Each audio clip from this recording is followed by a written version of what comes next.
Houston Texans have filled the need at GM with Nick Caserio. And now we need to find a head coach. I got a lot of details coming up next, guys. Cue the intro.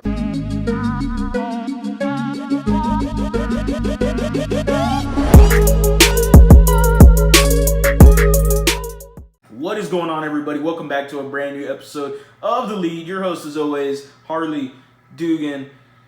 The Houston Texans right now are in the midst of a head coaching search. And I got three candidates that I think are on the list for the Houston Texans. And right off the bat, with them hiring Nick Caserio, I thought this guy is the number one, should be one of the number one guys they're going to be taking a look at, and that's Brian Daboll. I mean, I already know the connections that he has with Nick Caserio stemming back to the New England days, and Daboll has been very successful with the Buffalo Bills, and we all saw what he did, made a masterful performance in the playoffs against a top 5 defense being the Indianapolis Colts. What he's done for Josh Allen's game, transcending his game, is really the feather in his cap. And Josh Allen being the guy 2 years ago, back-to-back years, 2018 and 2019, 32nd in completion percentage.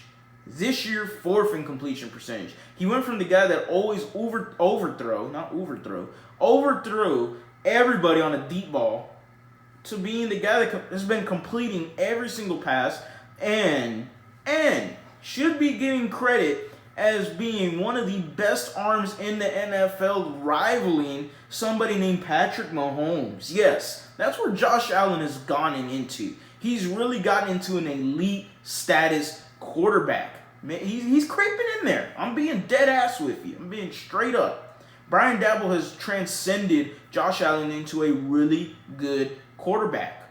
Then you look at Alabama and what he did with Tua Tagovailoa. Boy, I said that correctly. But what he did with Tua was a very good job with Alabama. And hey, he represented himself very well there, got himself a job with Buffalo. So now he's getting the nod of he can work really well with young quarterbacks. And yes, I look back into his history. Look, he was on some horrible teams, guys. The Jets, the Browns, the Chiefs, when they were horrible. Like, none of those teams had the weapons that he has now. None of them had the talent offensively or defensively, maybe even special teams. I mean, those teams were disgustingly horrible. And now we see what Brian Daboll could do with some talent on the team. I'm a big fan of Daboll. You should be too, Texan fans. But is he the favorite? I don't think so. Because I hear Cal talk about they want an extrovert. They want somebody that's going to run through a brick wall. You know, we want a rah-rah guy. Well, I thought of Robert Saleh, and God bless me. If it was Robert Saleh, Texans, please. I don't think that's happening, though, because they haven't requested an interview with Robert Saleh. That's a guy that I would definitely love the Houston Texans to take a look at. I've been big on Robert Saleh from day one of us, entering this season, because I really thought Bill O'Brien was going to get fired sometime during this season or after the season. Saleh deserved a request, and even though he had a bad interview with the Detroit Lions, he had a damn good interview last year with the Cleveland Browns. Kudos to their win. But he hasn't been linked to us. He hasn't been linked to us at all. Really, if anything, I've kind of forgotten about him. So who are they talking about? I think of Gerard Mayo for the New England Patriots. He's a linebackers coach over there. And that guy was designated to do one thing.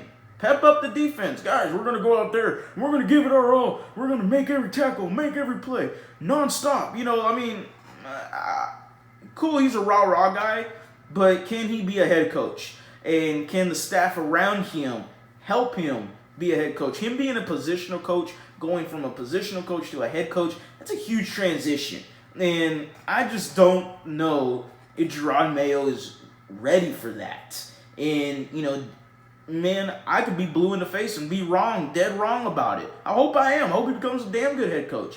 But a position coach going to a head coach, Mike Tomlin was a DB's coach and went to a head coach. But there's not many Mike Tomlins. And I don't know, I'm not going to say Gerard Mayo is going to be the next Mike Tomlin. I'm not going to give him that just yet. But I just don't think he's really the favorite either, even though Cal kind of described him.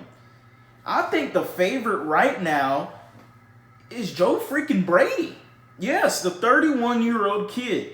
The guy that was only an offensive coordinator for 1 year. The guy that has literally no experience whatsoever. But when I take a look into him, I think he's one of the smartest human beings offensively. You know, and you get the story of him with the Saints and Sean Payton and Joe Lombardi. And then he went from there as an intern or whatever, goes to LSU as the passing game coordinator, and transcends Joe Burrow from 20 touchdowns the year before to 66 touchdowns. Okay? Because Joe Burrow and Ed Orgeron really credit Joe Brady for him making that offense into what it was. They had the exact same team as last year. The year before, without Joe Brady, they had the exact same team.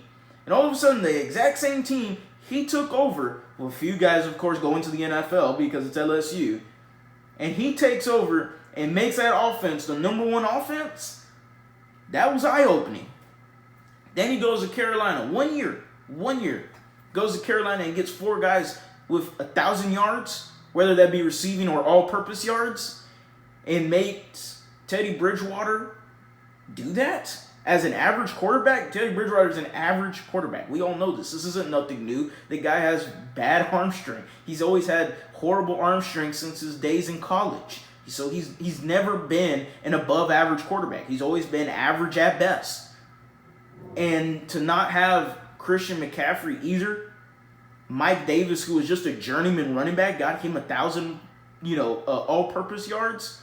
I mean, it is ridiculous what he did with the Carolina Panthers. And hey, they had bad offensive line play as well. That doesn't really go against him, but that just adds on to the allure of Joe Brady. And who I think the favorite is Joe Brady. This guy has been plastered everywhere with the Houston Texans, and they're waiting on him to talk with Deshaun Watson. They're all gonna kumbaya possibly. Does it persuade Deshaun? I don't know, but right now the Houston Texans are still in the midst of a head coaching search. Joe Brady, to me, is the early favorite, and I think maybe I'm leaning 60% chance, maybe 70% chance that Joe Brady ends up being your next head coach of the Houston Texans. So that's it for today's video, guys. Make sure to like, comment, subscribe, hit that bell for the notice to turn on. Who do you want as head coach? I want to know. Drop it down below in the comment section. As always, guys, go Astros, go Rockets, go Texans. Y'all have a blessed day.